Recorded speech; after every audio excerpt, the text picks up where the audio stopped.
A new year and a new goal. What do you want to achieve for 2022? How do you go about achieving that? Listen to a sample of EAPH hypnotherapists impart their knowledge and experience that enabled you to immediately implement and reap the benefits and implement strategies that work for you. All on today's podcast. Welcome to the Professional Hypnotherapists podcast, a production of the European Association of Professional Hypnotherapists. That's EAPH.ie.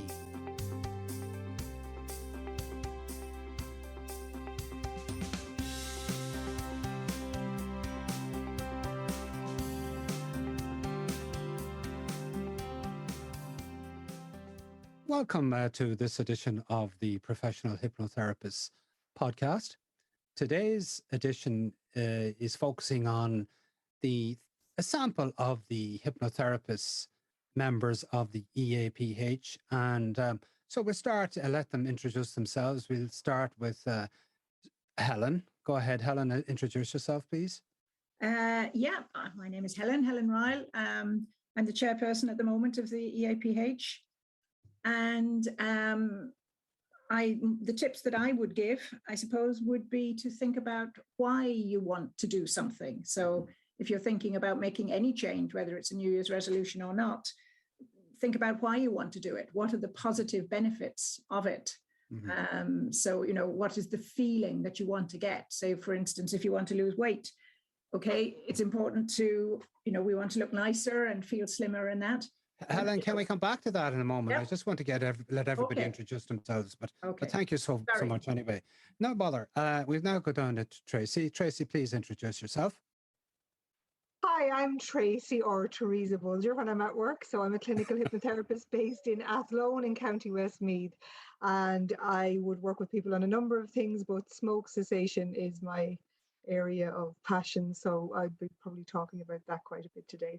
Great. Thank you very much, Tracy. Pamela, go ahead. Hi, I'm Pamela Walsh, and I'm a clinical hypnotherapist based in South Tipperary. And what I love to do is hypnobirthing. Although I do plenty of other work with clients that isn't hypnobirthing, but that is an area that I do love. Great. That's wonderful. Thank you very much, Pamela.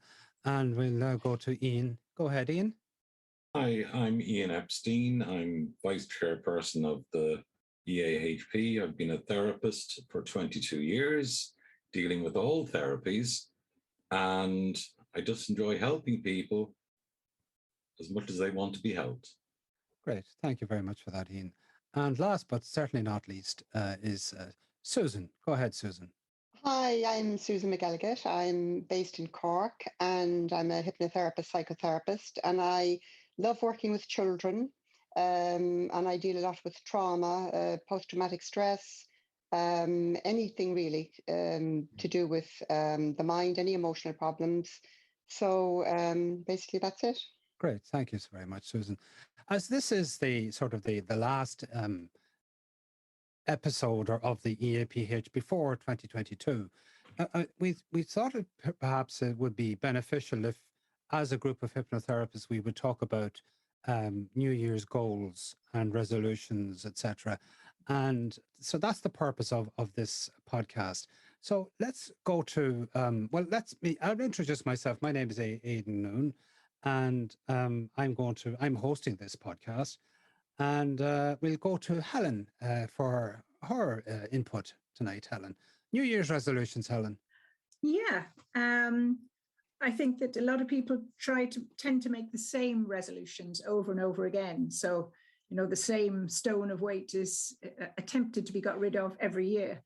But unless you've got a proper plan in place and you know the reason why you want to make the change, then really it's not going to hold. You're not going to be able to maintain it.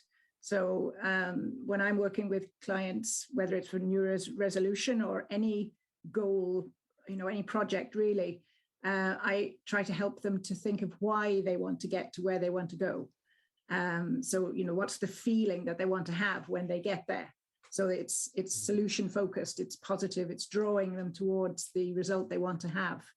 And then really to make a plan, you know, so maybe get a journal or a notebook and really write down the steps they want to take to get there, break it down into small steps.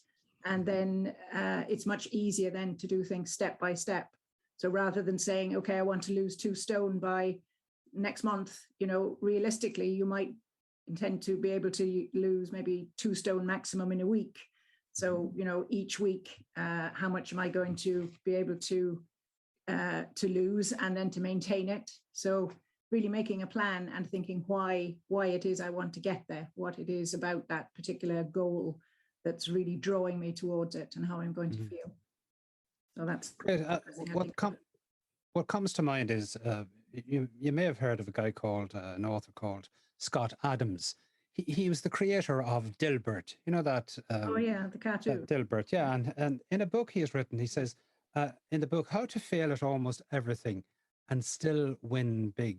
And in it he says, and something that's struck me and stays with me, is that goals are for losers and yet systems are for winners.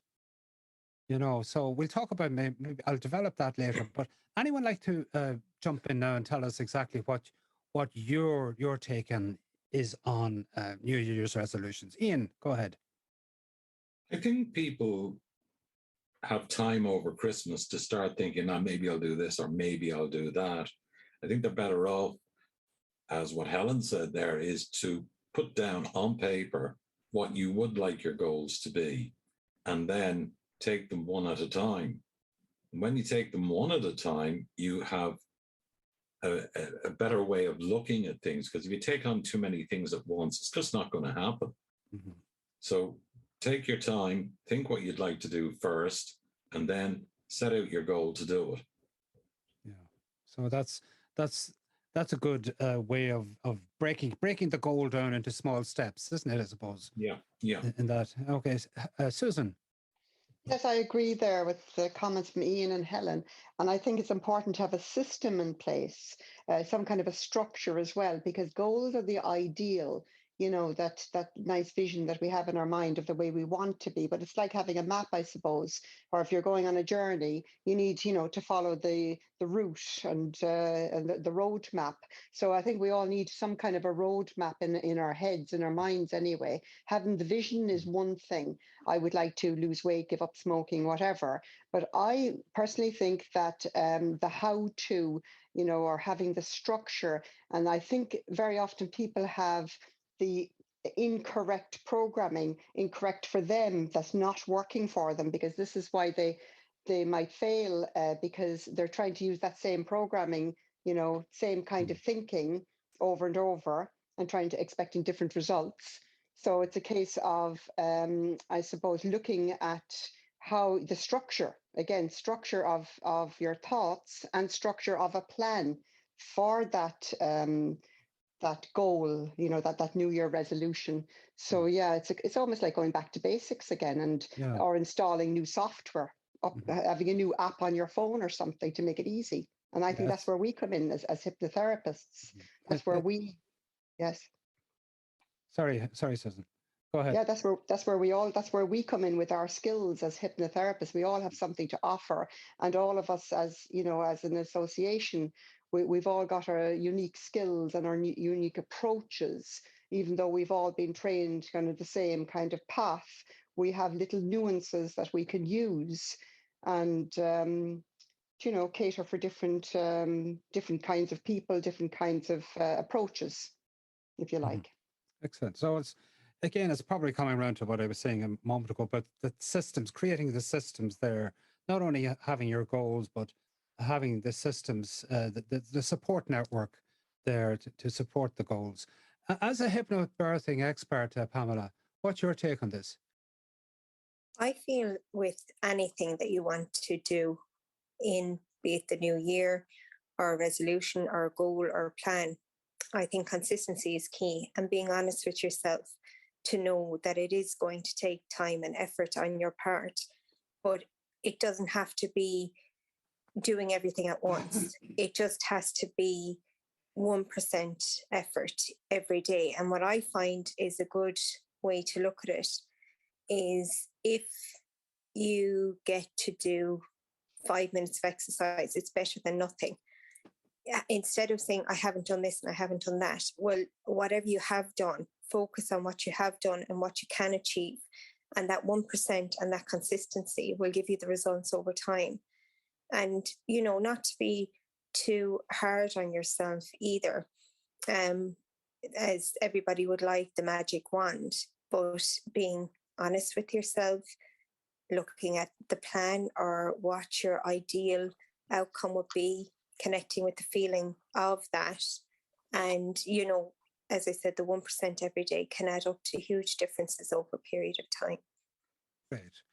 And as the stop smoking expert amongst us, Tracy, why do people fail at their goals? And when I say that, I'm more specifically talking about, you know, people who want to be non-smokers, or do they fail? They fail a lot, and I can attest to that as somebody who, for New Year's Day for years, was going to be a non-smoker, and I probably got to about 11 o'clock in the morning before I had a cigarette in my mouth.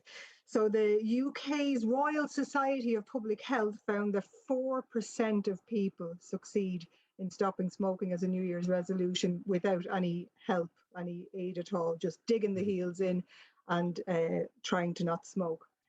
And that sounds all very doom and gloom and miserable, and what's even the point in trying? But I have come to learn through my own personal experience and from my clients as well that the key is to echo what everyone else was saying about preparing and planning. You know that old adage, if you fail to prepare, you prepare to fail. Isn't that how it goes? Yeah. So if you don't do anything, if a smoker wakes up on New Year's Day and they think about and they feel about and they see cigarettes in the exact same way they saw them on the 31st of December, there is very little chance that they're going to take them out of their life forever. What has changed? You know? So I always encourage people long before they put out their last cigarette to change their language, you know, talk to themselves about their smoking. So for example, if I got up on New Year's Day and told myself as a smoker, that's it now, you can't smoke anymore. You're not allowed, you can't do it. You're never allowed to have a cigarette again. There is an instant kickback. Yeah. In your mind, you automatically kick back against that. So I tell everybody, you're an adult. You're allowed to smoke as much as you want, and tell yourself that. And they're not often prepared to hear that. They find it very shocking coming from a smoke cessation therapist. Smoke as many cigarettes as you want. Never tell yourself you're not allowed. What? Well, you're here for a reason. You want to be a non-smoker, you know, at your core. So just changing up how you think, how you see cigarettes before you attempt to get rid of them gives you a much better chance of succeeding and taking them out of your life. So things like creating lists beforehand. Why do you want to be smoke-free? Instead of thinking to yourself, January 1st is coming and I'm not allowed cigarettes anymore. January 1st is coming, I'm about to get rid of this thing that's bothering me. And here are all the reasons it bothers me. Here's all the things I'm looking forward to when they're gone, how I'll feel better, look better, smell better, have more energy, have more money. And suddenly the focus has turned to all these benefits coming towards you instead of a sense of, I'm not allowed, I can't have, because that's a bloody miserable existence, isn't it really? So that's my take on it. Change how you talk about it and how you think about it before you attempt to get rid of it. So perspective is important. Oh, yes, absolutely, yeah. And would you agree with that, Helen? Definitely, yeah. And also I think a huge aid in this process is hypnosis or self-hypnosis or listening to maybe an audio download, because in the process of changing how you talk to yourself and how you think about the thing you want to change, you can also visualize or imagine vividly yourself having made or actually making those changes and then being successful. So absolutely, yeah. Like I know that hypnosis has a very high or very good rate, doesn't it, Tracy, of helping people to stop smoking. Yes, it surpasses. I'm not sure the figure, but it vastly surpasses stuff like nicotine replacement patches and that. I should know, shouldn't I? But it's got. I think it's an 80% success rate. I'm not sure. That's my candid and honest answer. But I know my clients get on just super. So you know, Yeah. yeah. Great. Because I So, think the positive reinforcement, of self-hypnosis or listening to Sure. hypnosis download is very, very helpful to Huge. keep people on track with the changes they want to make. Yeah. and Seeing those benefits in the mind, in your mind's eye. Yeah, instead of it's about changing from that losing out attitude to envisioning all the good stuff. Yeah. Like you say, adding on the good things instead of taking away. I think Susan mentioned that earlier as well, yeah, focusing on the positives.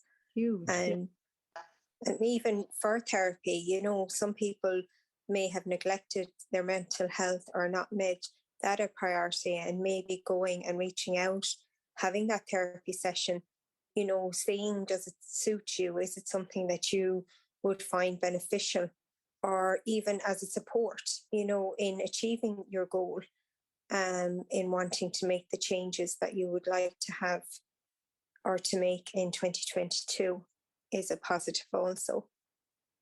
Can I add something there? Can I add something there in favor of hypnosis?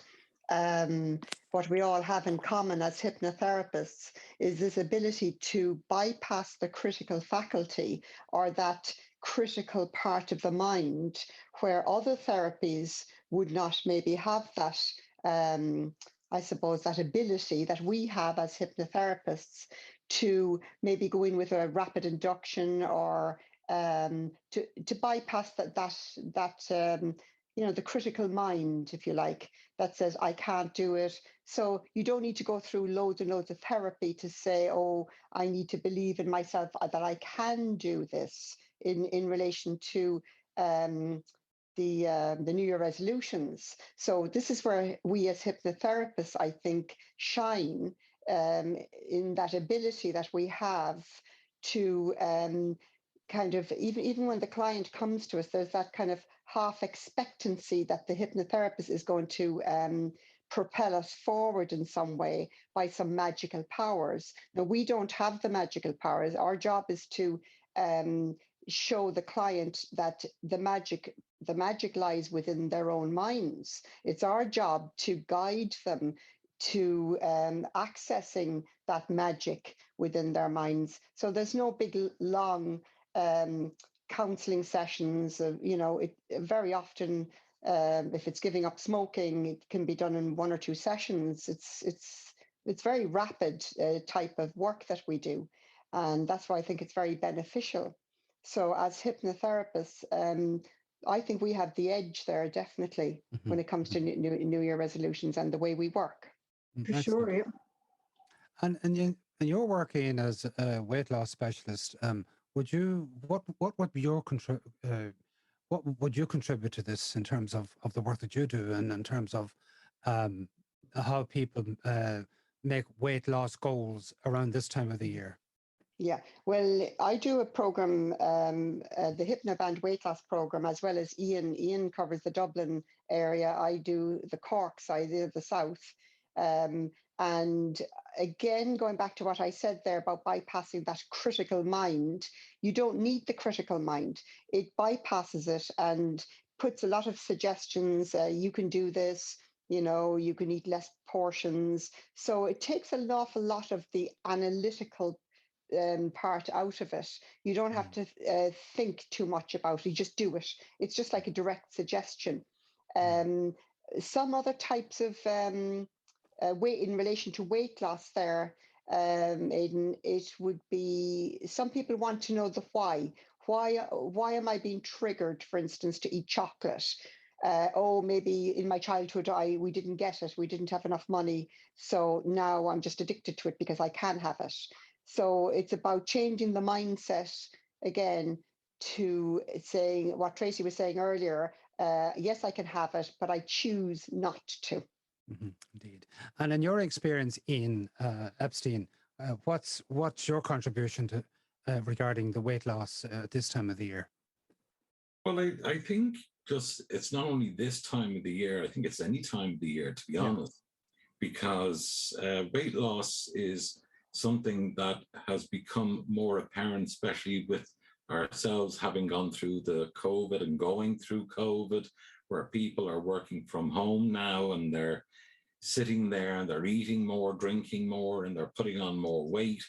And I look at the results, and this is what I give to people as well, is that as Susan there, we're both licensed hypnoband weight loss practitioners, which basically means that we do the bariatric surgery, but it's done through the mind of the client. And the results are really fantastic because it's 0% literally of what it costs to go into hospital to have it done. And there's no side effects. So the beauty of it is that the client that comes to you is losing weight, not having any side effects. You can always offer them a backup if they need it. But tell them the results that I've had with other people, and they're really astounded themselves. Mm-hmm. But I don't think it's just this time of year. I think it's got to be looked at throughout the whole year, and especially now with the pandemic. Indeed. So what I'm getting from you, both of you, is that everybody, what the mind can conceive, the mind will achieve. And that's a very, indeed. And in your experience, Pamela, as a hypnobirthing expert, in fact, how does hypnobirthing work, or what does a hypnobirthing therapist do? If you maybe just a few pointers on that to clarify it for us. Yeah.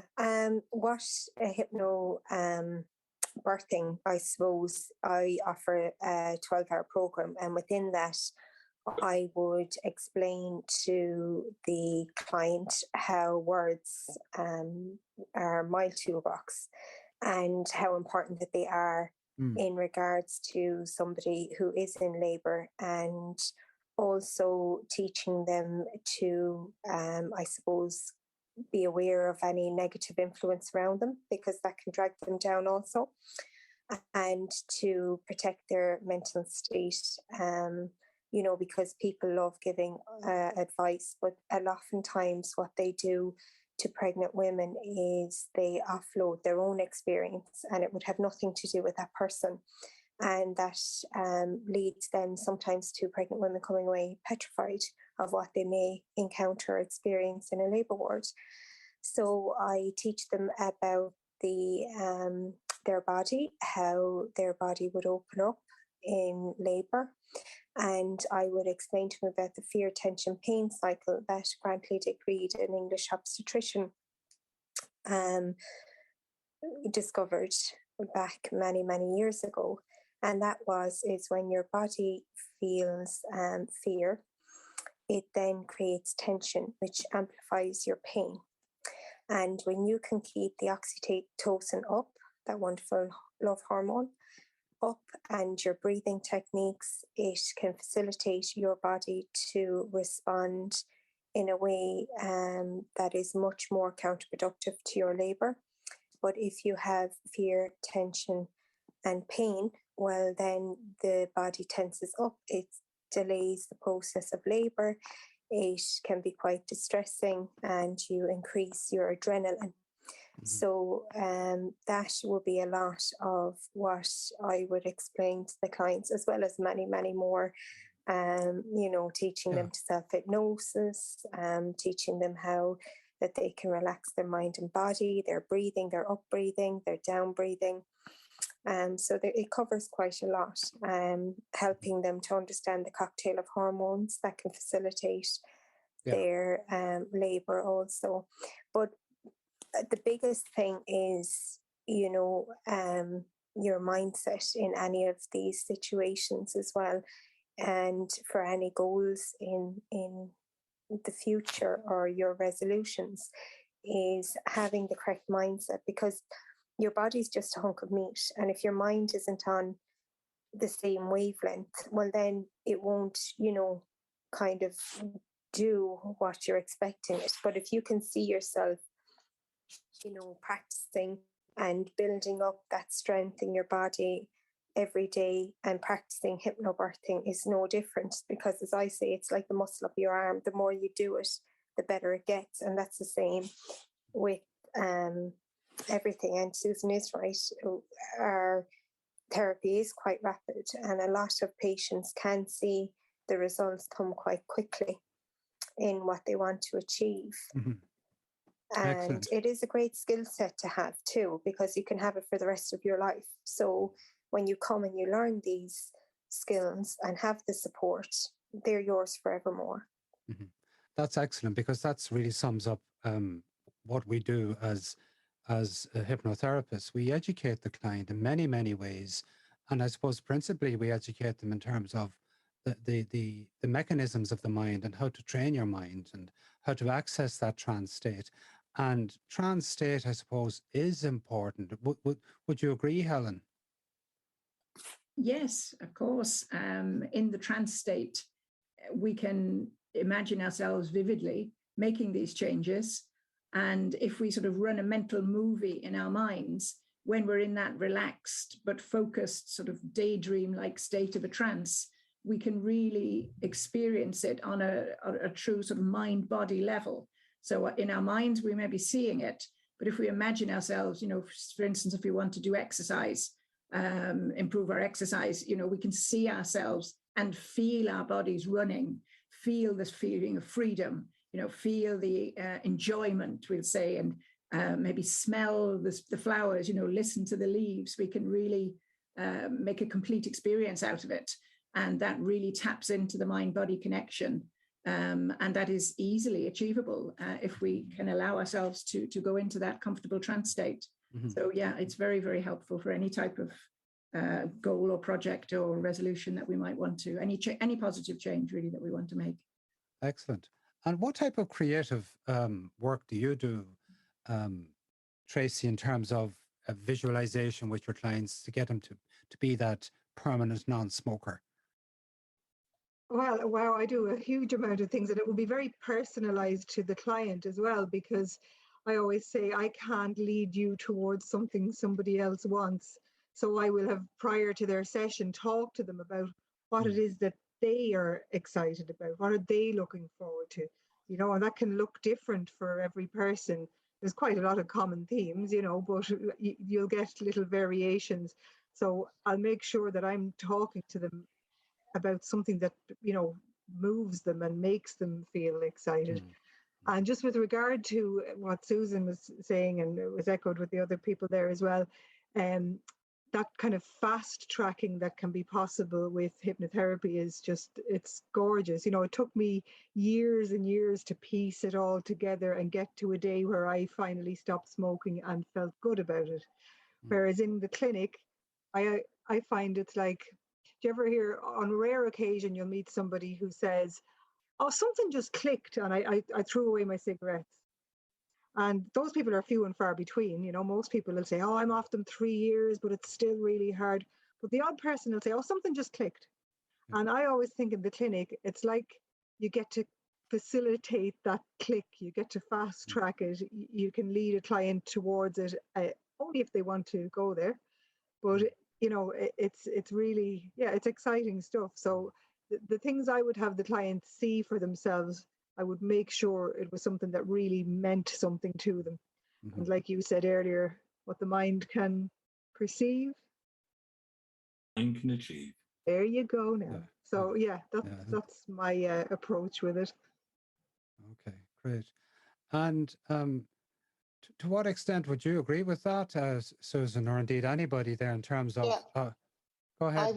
I would say, going back to the hypnosis and the trance that Helen was referring to earlier on, and about what the mind perceives, the mind achieves, I think, for the public to be aware that, yes, we are hypnotherapists and we can facilitate that hypnotic trance, but to educate people, it's not just offloading, this is my problem, fix it. We teach people how to do self-hypnosis. And also, what I like to do in my practice is I have a little bit of fun with it as well. I'd say, whatever you do, do not think of a pink elephant right now. And then I wait, I pause, and then you see the smile. Now, I heard your chuckle there, Aidan, so that was a verbal sound, auditory, whereas I have a visual of a smirk or a smile. They don't say anything, but I thought, I bet you were thinking of a pink elephant right now, weren't you? And they say, yeah. And I said, how fast did that happen? And they might say, a nanosecond. I said, do you imagine, isn't it amazing? Your mind is faster than Mr. Google. If you were to type in a word on your keyboard, how long would it take for the word to go in, type it up, and then for Google to spit it back out again? You know, or for an image to appear on your screen, whereas your mind is so powerful. So I teach my client to really embrace that magnificent, you know, power that they have in their own mind. So I said, if your mind can create this negative trance for you, wouldn't it be great if we could harness the same power, turn it around, and create a positive? Wouldn't it be just great if we could do that? And what would your life be? What would it look like? So then I get the client to kind of, again, it's like that railroading, getting out of the cul-de-sac or that road you always get lost down, and go back on the main road and go back and have some kind of a map. And again, it's a goal, it's a vision to where you do want to be. Rather, when we're driving a car, we don't look in the rear view mirror all the time. We're looking ahead through the big windscreen. That's why the windscreen is so big and the rear view mirror is so small.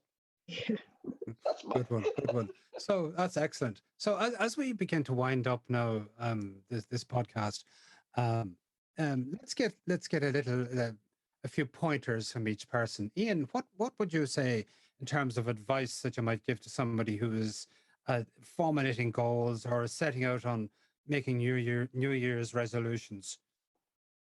I would say to them, don't just make them for January, but make it for the whole year. Okay. And the one other thing that I would like to say, Aidan, if it's okay with you, is that don't just look after weight loss. We deal with stress, we deal with anxiety, depression. There's nothing really that we can't deal with that the mind has caused the problem. And, we're here not only for the new year, we're here all the year round to help people. And that's what we like to do. Excellent. Thank you for that. Who's next? Go ahead. I'll pop in if you want. Yeah, sure. I'm always ready to talk. Yes.